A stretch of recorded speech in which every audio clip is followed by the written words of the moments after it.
What is up? Welcome back to another video episode of the news. It is Monday. It is Monday. It is Monday. Wrong call.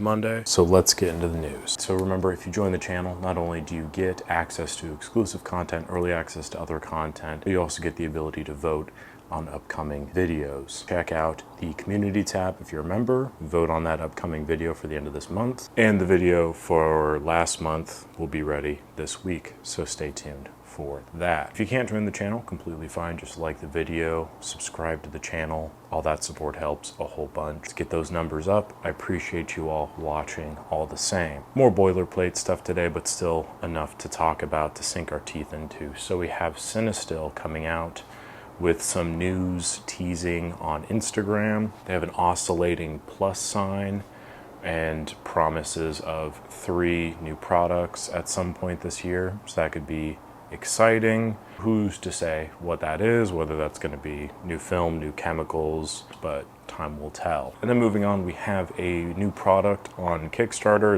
It's been on there for a little bit.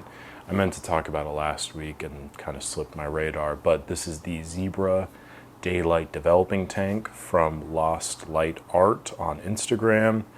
Zebra dry plates on Kickstarter though. Project is fully funded, just short of $83,000 of their just short of $10,000 goal, so I'd say that they well exceeded expectations there. But this project and the product itself is actually quite fascinating. It is a tank that you can take with you, portable tank, to develop large format film. Now, I am not very well versed in large format film, but as I understand it, this is going to simplify the process abundantly. You can go out into nature with your larger camera and develop your film there on the fly, as opposed to have to take the plates back and develop them in the lab, I guess, or in a separate place. You can do it kind of all in one go, which seems like a great idea, at least in my mind. I think the portability and ease of use makes a lot of sense. The product itself is incredibly ergonomic. It looks like it's 3D printed, so it's going to be fairly lightweight. And there was a lot of attention to detail in not only the form of it, but the functionality of it. And I think ultimately it delivers on a very streamlined and effective tool. So if you were into large format photography, I encourage you to check it out on Kickstarter. I'll put a link for it down below. I reached out to the creator on Instagram and he was kind enough to include all of these images in like a little PR packet. So really good job, I would say, advertising it to some degree. You can still jump on the Kickstarter if you want to back it, but it does look like it's going to be put into production, so you could also just wait until it is fully released to purchase one yourself. It's pretty exciting all the same. Check it out if you're interested. I'll mention again next week just to kind of keep people up on the loop there. But yeah, it's pretty exciting stuff, I think. Then moving on, we have the Lomography travel guide. This is a portion of their website that is detailing different areas at which you can travel and some of the highlights of those specific towns, cities, things like that. These could be landmarks, art museums, places where you could probably shoot good like street photography, stuff like that. So if you plan on traveling this summer, I would recommend potentially checking that out. If you're going to any of those places, it could be a helpful little tool, but it is just a very unique little perspective into going somewhere, as opposed to getting there and trying to figure it out all yourself. It's just another little tool for you to help, so I encourage you to check that out if you're traveling. The next story we have is a little bit of a weird one, just because I don't typically talk about Leica products or Leica things out of my tax bracket, but a video popped up on my feed for Wetzlar Camera Auctions, which it looks like it's a yearly camera auction house thing out of Germany, and they primarily focus on Leica products. Last year they had like a lot of stuff on auction, a lot of very unique Leica stuff on auction. This upcoming October, I think it's October 11th, they have a black MP for sale, which apparently is very rare. This is news to me because I don't know Leica stuff. But apparently the black MP is very rare. They only made a couple of them. So if you're interested in an early model Leica MP black paint, check out the links below. The auction goes live in October, and it's probably going to be quite a pretty penny, but still a cool product, I suppose, if you're into that kind of thing. And then speaking of Leica things, we have the Omnar Lens, which is a recreation of an earlier lens with a lot of specifications to it that I can't really wrap my mind around. That is coming out for pre-order. The price is just a meager £2,750, which conveniently I just found in the couch cushions here.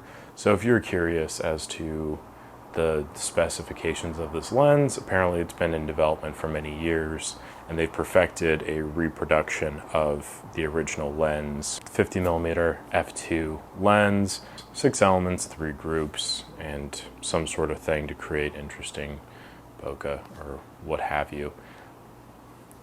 Speaking of things that go over my head in reference to lenses, there is a video on the internet. It's about an hour-long interview between Darren Blanchke, don't know how to pronounce the name, unfortunately, and Dan Sasaki, I think it is, who's a Panavision technician, and Darren is the cinematographer for Robert Eggers' films.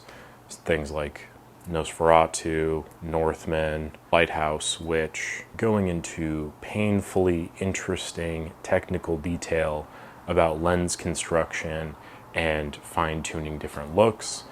If you have an hour to spare and you just are curious about that stuff, it came out a few weeks ago, but I just watched it recently and I thought it was pretty good, so could give you a better sense of appreciation for these things. Or if you're having a hard time falling to sleep and my videos just aren't cutting it anymore, that's a good option as well.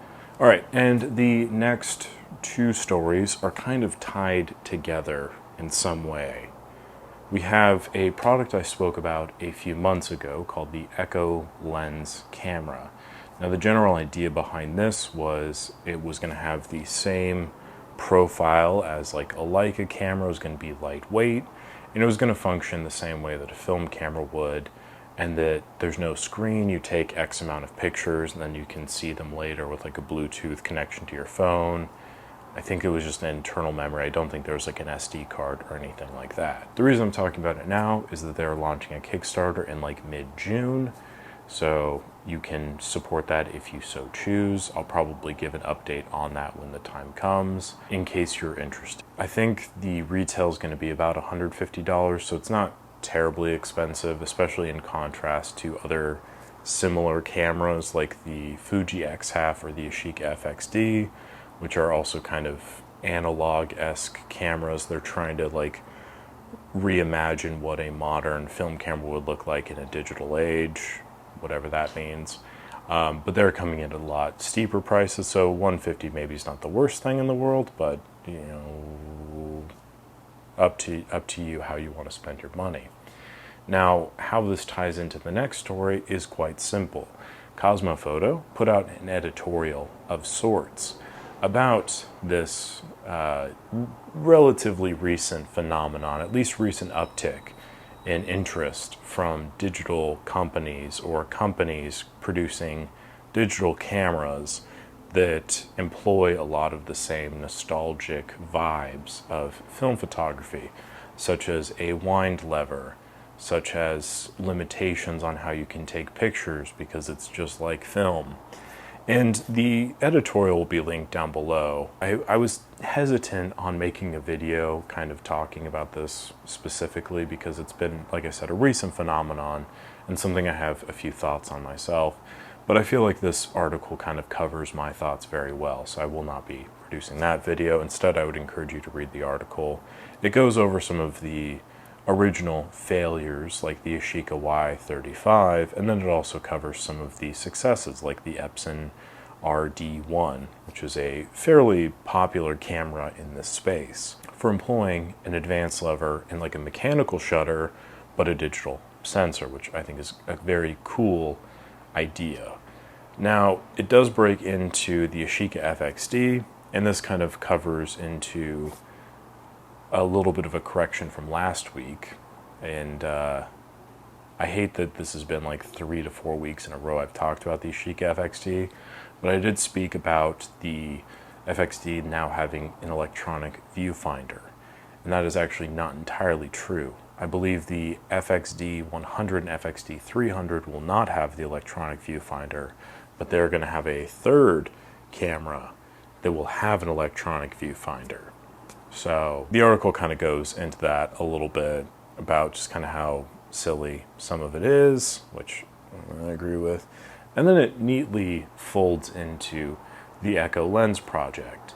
And some of the thoughts regarding it are very similar to some thoughts that I have about the Long Weekend Gear product, the Film Never Die product, the To Be Continued product. Any of these products that are reto cameras, rebranded, repainted, and sold for like 3 times in excess of what they're actually worth. I don't know, painting something doesn't, in my mind, constitute a 3-time increase in value, but for some people it does, and more power to them. But the Echolens Lab looks to be the digital equivalent of dolling up a cheap base camera into something that looks like it's worth a little bit more. In this case, wow, it looks like it could be a Leica if you squinted your eyes so tight they're basically closed. It looks like a Leica. It's the same kind of skeletal structure as other stuff that's on sale, according to the Kosmofoto article. And I would hesitate to agree with that. I think it's worth waiting until the product is actually launched on Kickstarter to see more of like the actual technical breakdowns of it. But if you don't care or are uninterested, that's also completely fine. Just more from a consumer point of view, it's a little bit sketchy, but it's all good. Just one of those things. So that's pretty much it for the news today, but we have Cinestill teasing some new news, potentially new products, something like 3 products to be released in the nearish future. No further updates on that as of yet. We have a new processing tank for large format film and the Kickstarter for that. Zebra dry plates, looks like it's a really good product. If you're into large format photography, hiking, traveling, being out in nature, this looks like the perfect product for you. We have the Lomography travel guide in case you're hoping to go anywhere this summer. This could be a great resource for finding cool places to take photos, art museums to visit, cultural things to check out. Very good stuff there. We have an auction item out for the Wetzlar camera auction in October, a pretty rare, I think, black Leica MP, which is interesting. The Omnar Lens is available on pre-order for just short of £3,000. The Echolens camera is going on Kickstarter mid-June, and Kosmofoto wrote a really good editorial piece about the recent trends of cheaper digital cameras and kind of how things are going on that front. So I encourage you to check that out. That is it for the news. Hopefully there's going to be more fun stuff to talk about next week. We'll kind of have to see how that plays out, but I really appreciate you all watching. Like the video if you enjoyed, subscribe to the channel, and I will catch you all on the next one.